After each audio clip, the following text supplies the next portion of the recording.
For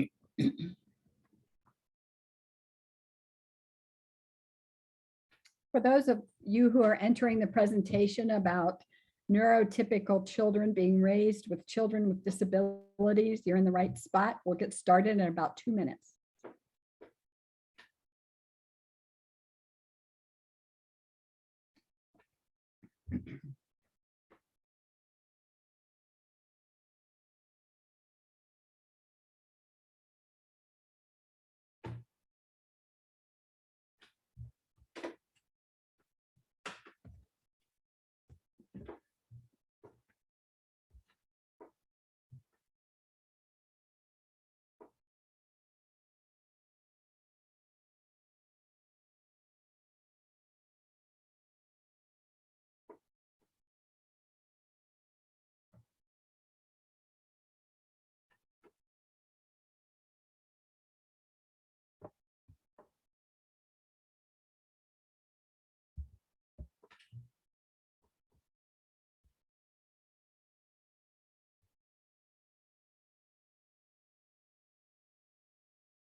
Okay, good evening, everybody. My name is Wendy Klein. I'm the support specialist at the Autism Society of Greater Akron.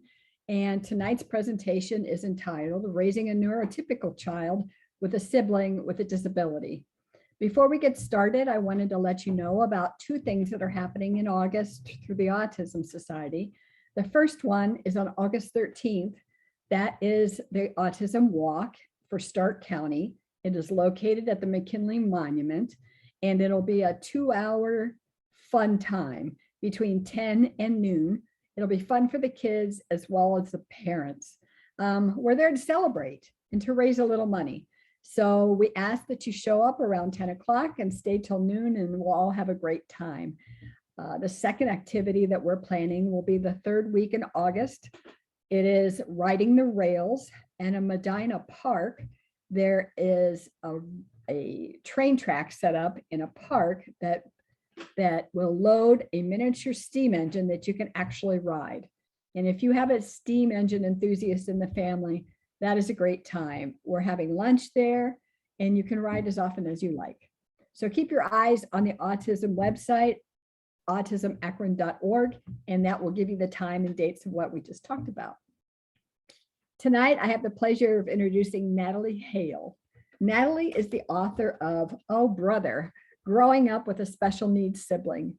She is an award-winning author, educator, speaking about teaching Down syndrome children to read, and she's the parent of a child with Down syndrome and a daughter who's neurotypical.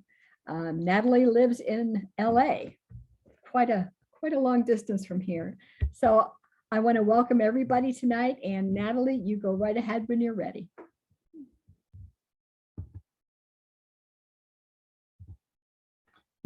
Natalie, you are muted. Yeah, I knew that was going to happen. There you go. Awesome. Okay. Thanks, Wendy. I'm delighted to be here, and I hope that this evening will be of use to all of you who are attending. That's my goal. So I'm not going to say that raising a neurotypical child or children along with a child with special needs is easy. It's anything but. It's complex, sometimes extremely challenging, and every single situation is unique. My son, Jonathan, has Down syndrome. When he was 7, he was additionally diagnosed with severe ADHD and oppositional defiant disorder. He's 37 now. My neurotypical daughter, Rebecca, is 20 months younger. So she is at 35 and a half at the moment. So they were best buddies for the first 5 years. Then his behavior escalated so badly that everything changed. So my daughter struggled with difficult feelings, and she still does at 35. She's still trying to sort it out. As an adult, she went into the related field of ESL. So she first honed those teaching skills at age 3 when she would try to coach her brother's articulation. She could barely pronounce his name, so it came out as Johnson, but she would sit there and try to get him to not inspirate his final S's. So she would coach him saying, balls, Johnson, trains, Johnson. So she enthusiastically tried to fix a problem that actually never got fixed. So as his behavior escalated, and as we struggled to manage it, she also struggled. So when she was around 10 years old, I realized she was deeply in need of some help, some sibling help. So I turned to every book on sibling relationships that was in print. I bought them all. She read them and threw them on the floor, telling me these are useless. They either sugarcoat the problem or they're profoundly depressing. She was right, but that was all that was available at that time.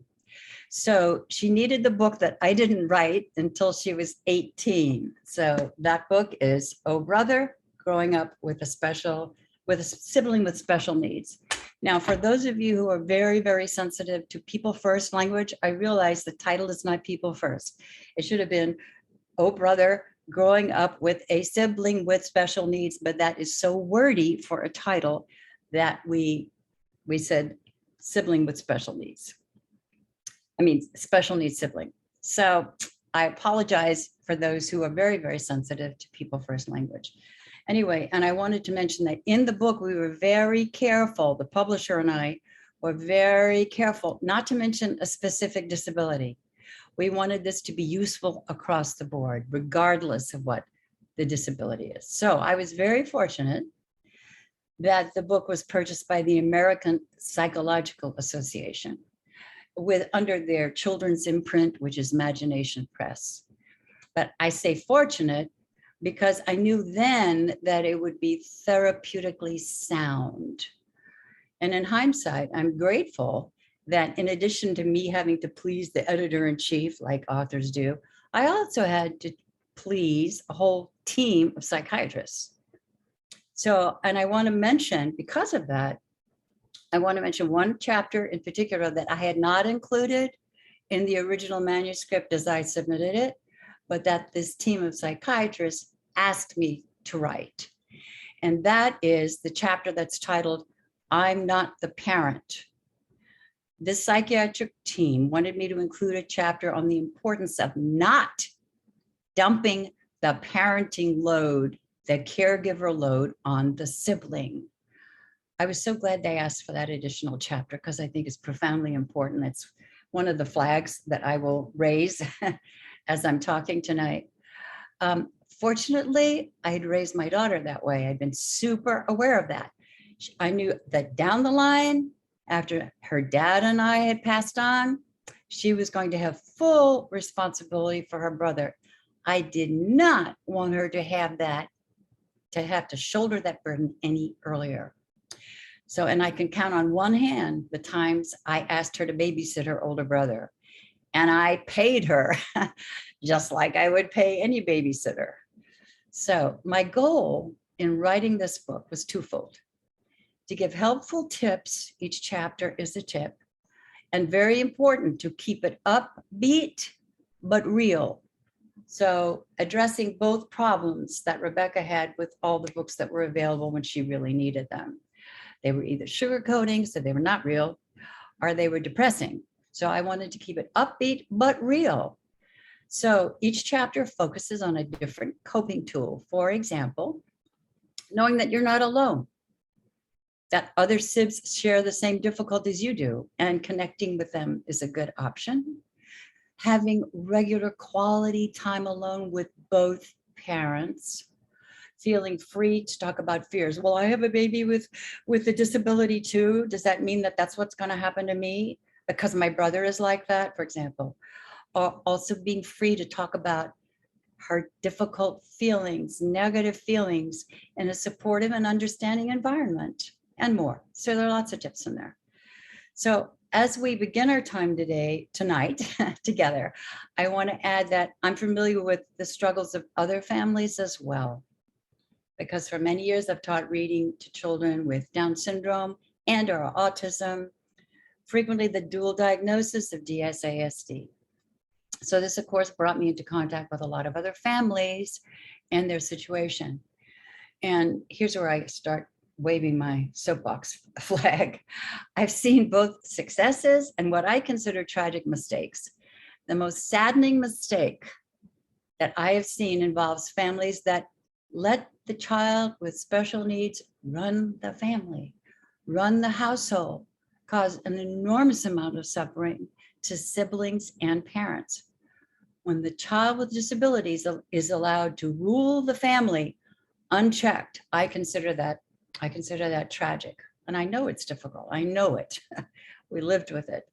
But that's what special services and respite care are for, and qualified therapy helps. But for parents who are adverse to getting yet another evaluation to get done, to get yet another label in addition to the label that already is on their child, if they're hesitant to do that, then services are limited. I tell families in this situation, and I see it a lot, I say, you're already living with it.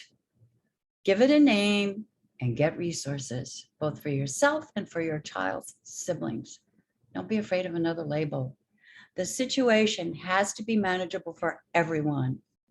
The situation has to be manageable for everyone. And I know I'm saying something that seems impossible at times for different families and different situations, but it's got to be manageable for everyone. So, for example, in the chapter titled Protecting My Space, I recount the story of Jonathan's habit of destroying some of Rebecca's belongings. So what do? I installed deadbolts on her bedroom door, the parents' bedroom door, and Jonathan's toy closet. It worked beautifully. And I was talking about this in a workshop once, and a parent said, oh, wouldn't that be awful just to lock him out of part of the household? And I said, are you kidding? No, it respects other family members. It respects other family members.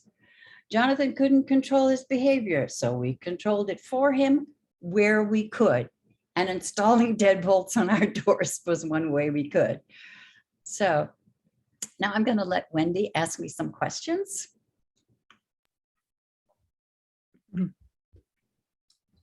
Hi there, Natalie. So tell me, was there any help through the schools for your daughter when she started having these feelings that were difficult for her to process? No.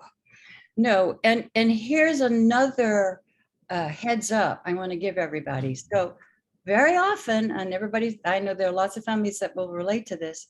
Very often the sibling, the neurotypical sibling, is a super overachiever. And a smile on the face, and they're just doing great. Underneath, they're not doing great. And I regret that I didn't prod further with Rebecca. I mean, now she needs therapy, but she's so busy with her workload at the university, teaching and all of that, that's not high on her priority list, but it's going to get there. She will get to that. Now, when she was young, I thought I was aware. So when she was about 3 years old and starting to have trouble, I gave her, we did a lot of art. So I gave her, some paper and crayons, and I said, draw a picture of our family. And so she drew a big picture, and she said, that's me, stick figures, right? And then another big one, that's mom, and a little bit smaller, that's dad. And then way up in the corner, about the size of an ant, she drew another little stick figure. I said, what's that? She said, that's Jonathan. Oh, And at other times, I had her draw a picture of show me how you're feeling. And she picked up a big red crayon and made this really angry, picture of herself. And then she waited a minute or so, and then she turned the page over and she said, but this is me now. And then she'd do this very happy picture, with the sun is shining and the flowers are out. So I thought I was dealing with it. And then when she was about 5 and things were starting to get, because he was showing the ADHD part from the age of about 3. So when she was about 5 and couldn't write yet, I sat down at the computer and I stood her by me. I said, tell me how you feel and I will write it out. And so tell me, well, I'm angry at Jonathan because he blah, blah, blah, blah, blah. So I wrote it all out and I said, now let's read it. So I read it out, kept it, saved. So I thought I was handling that.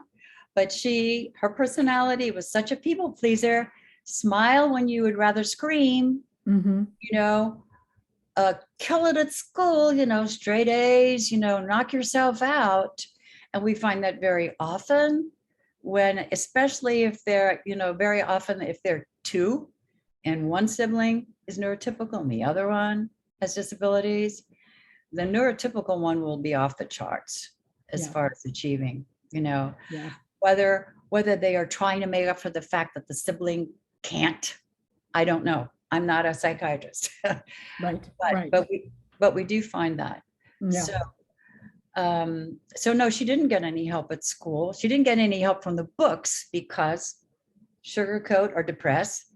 And so I just tried to manage it at home and do the things I write about in the book, give her special time with mom. We just go out to an Italian restaurant or whatever, special time with dad. I was not as aware as looking back, I wish I had been more aware. I wish I had taken her to therapy when she was 7. I don't care. Right. Whatever. Hindsight's always 20/20. Right.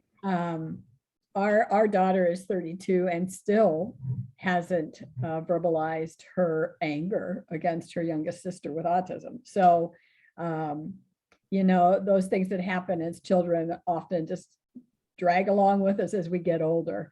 Now, you used to take her out for dinner. You used to do some art projects. And you also brought to the forefront her feelings. Has she ever said to you what more could have been done? Because to me, that sounds like a pretty good plan. Yeah, it is. It is.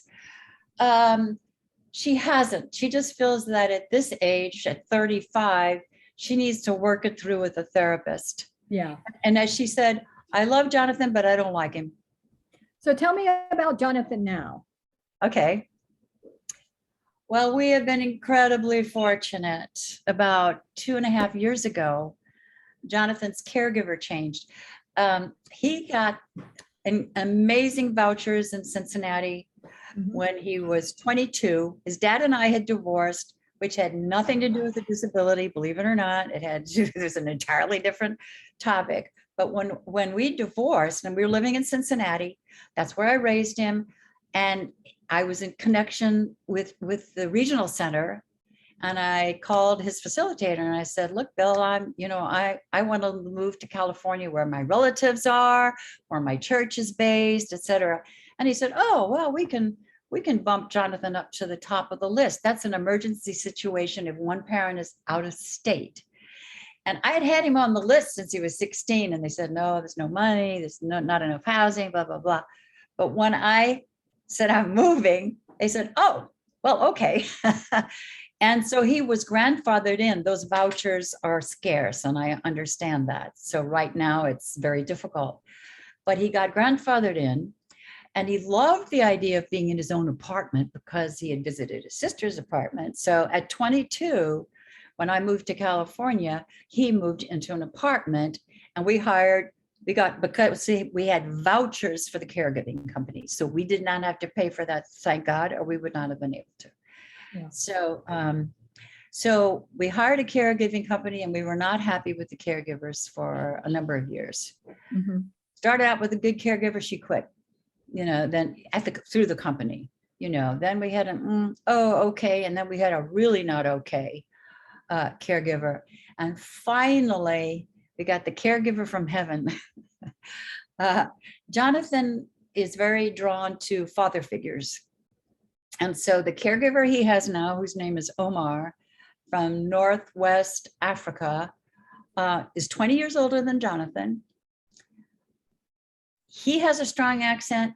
Jonathan's hard to understand. And by golly, they understand each other. Do not ask me how. Yeah, that does a mother's heart good, though. I know. It's like, what did he say? So tell me, as Jonathan was growing up, and all right, there's his Downs and ADHD kind of tags along too. What limitations besides the locks? Tell me about what you did to equalize the playing field for Jonathan, and how his sister was viewing all of this as well. Do you know what I mean? Were there consequences for Jonathan? Oh my gosh. Yes. I should mention I've written another book called Down Syndrome Parenting 101, must-have advice for making your life easier. And there's a chapter in there titled How to Ruin Your Child. And that's easy. Don't give them chores. Don't give them consequences. Don't make them work.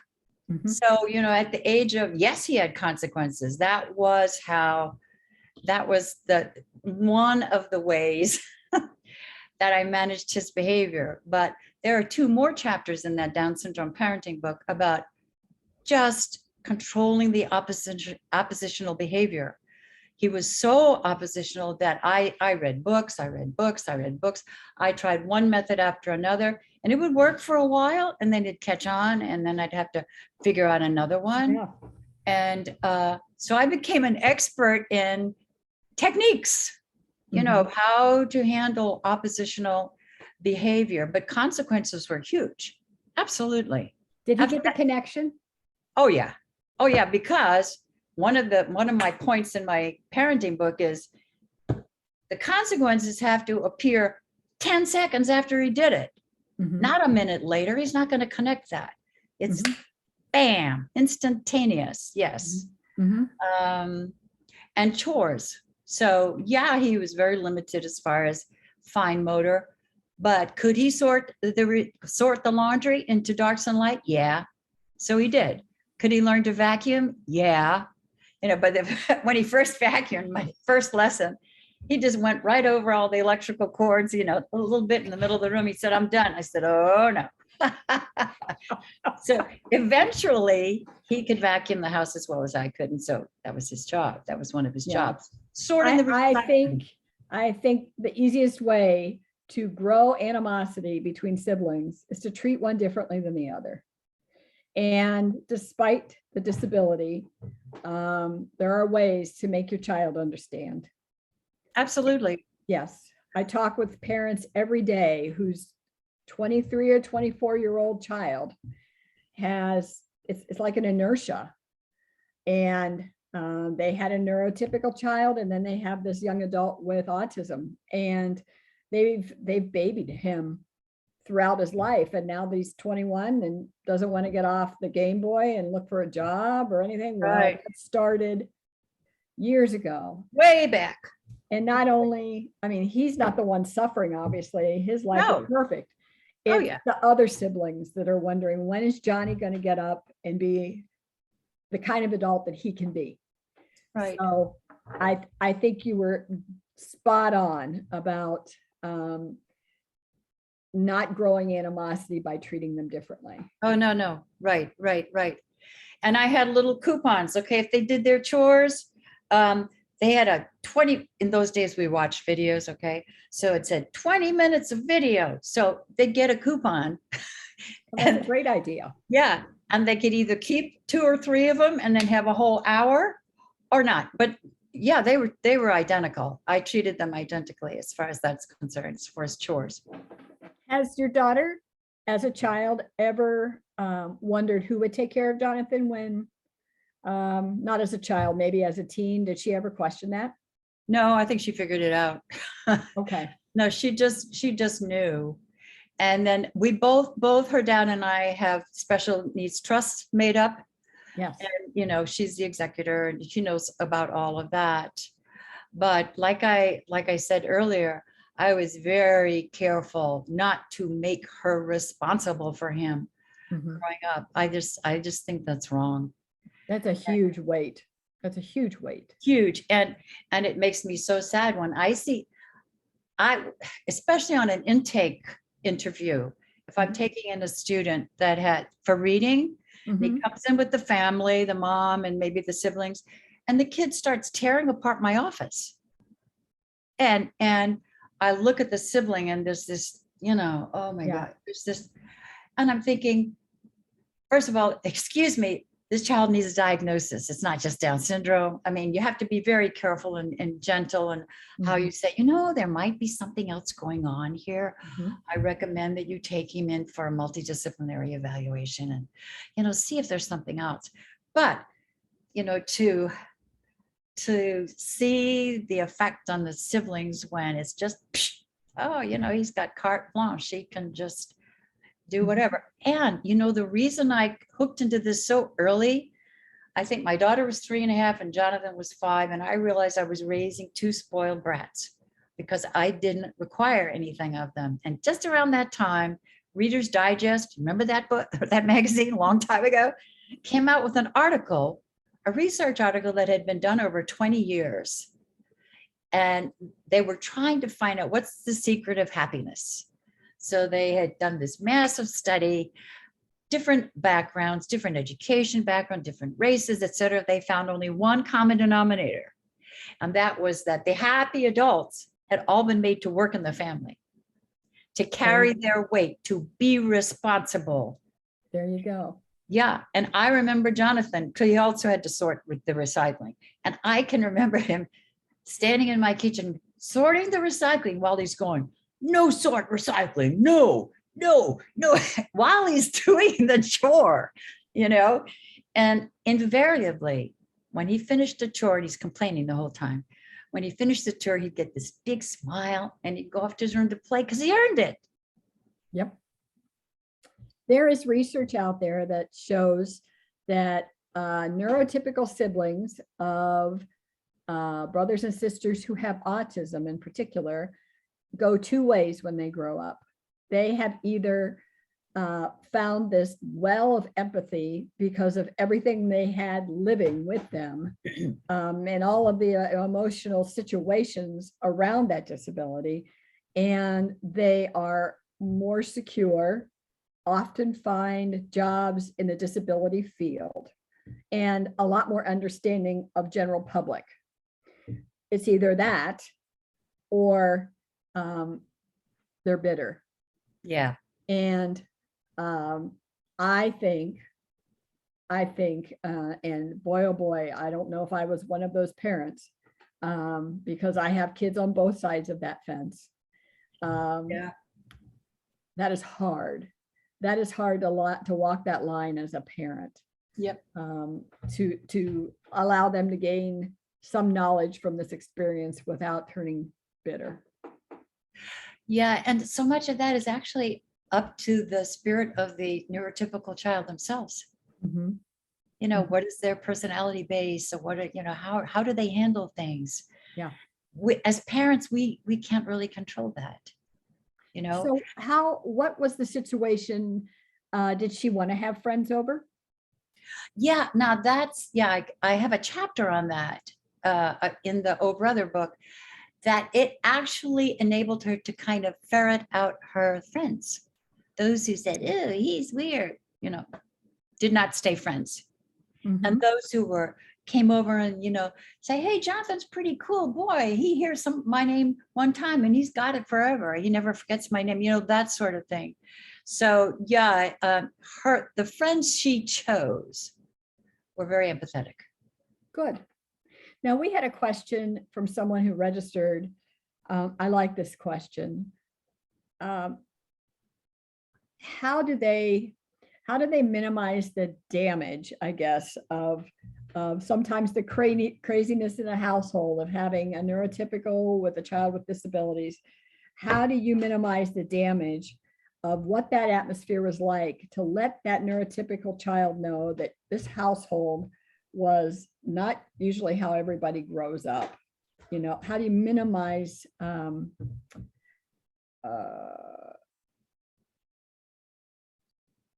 is there a way to let them realize that you grew up in a very specific way because of your sibling?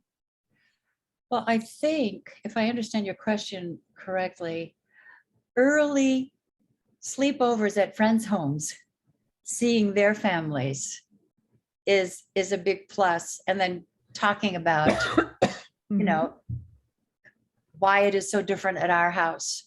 Yeah. But letting them see that, and hopefully being in a situation where they can grow up with and see those families grow up as well and still have the contact. That happened for my daughter. She was blessed in that every summer of her whole life, we lived in northern Michigan at a music festival because her dad is a performer. Excuse me. And 8 feet away down the hall was a family of 3 neurotypical kids. And they grew up together. Mm-hmm. So, and are still very, very close, and everybody's got kids now and all of that. But that was, so she had another family in a sense. And I don't think, she never questioned to me, like, why is it different? She just knew. She was kind of, you know, what I call an old soul. Yeah. Yeah. My daughter came home from a sleepover once and said, "Mom, our family's a mess." And of course, I dropped whatever I was doing, and immediately we had a conversation. I took her outside where nobody else had to overhear. And I said, "Well, tell me why you said that. What makes our family a mess?" "Well, Lily's always screaming, or she's having a meltdown here." And she goes, "Nobody in that other family did." And it was just another way to reiterate Lily's condition and how we have to remain calm so Lily can hopefully remain calm. That doesn't mean that you don't tell me how you feel. But she has a different set of needs than we do because of this disability. And that worked for a while, you know, until she went to another sleepover. And, you know, but it was a continuous conversation throughout the years. When Lily was adopted from China, so when she came home and she was diagnosed with autism 2 years later, that was a family conversation. Yeah. And it was always open to questions and comments. They would whisper the questions to me over the dinner table, like, "Is that normal? Is that her autism?" No, Lily, close your mouth, please. Yeah. But I guess that would be another, in addition to equalizing the playing field, is to keep the conversation going. Yeah. Mm-hmm.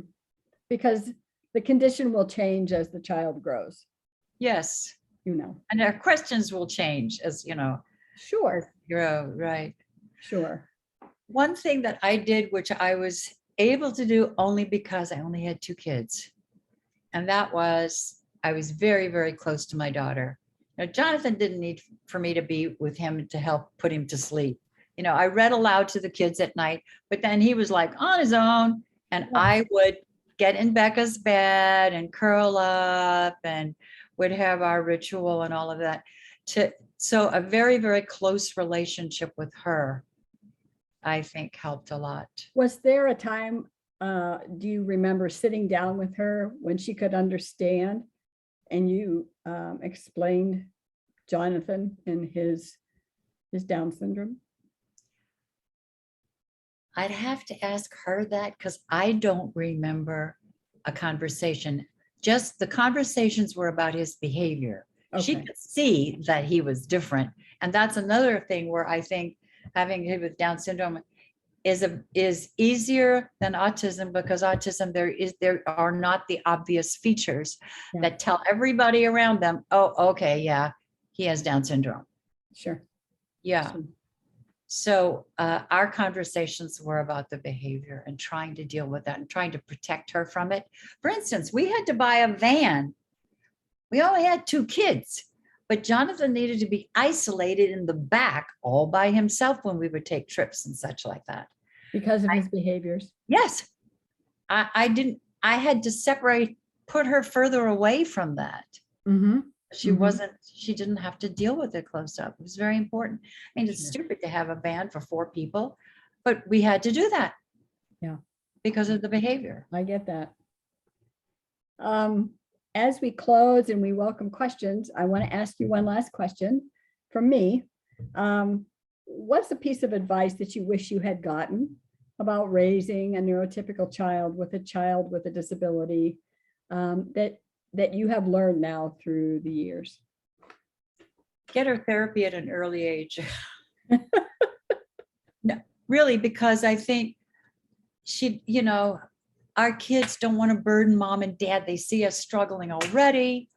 So if they're going to tell us about, their struggles, their negative feelings, they're just going to add, they think it's just going to add to more stress for the parents. But I think if you can find the right match, the right counselor, the right therapist, where they get to, over a period of a little bit of time, to trust that person and to feel like they can say these things that they really wouldn't want to say in front of mom and dad, and have the therapist help them through that.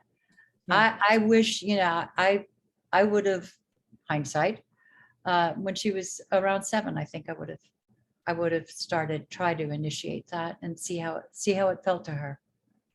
Get some of those feelings out in words.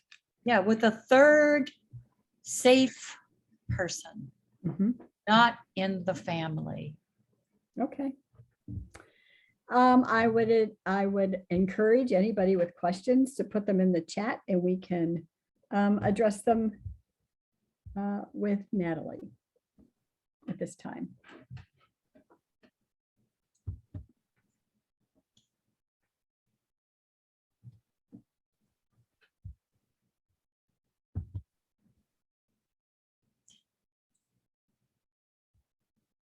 No questions?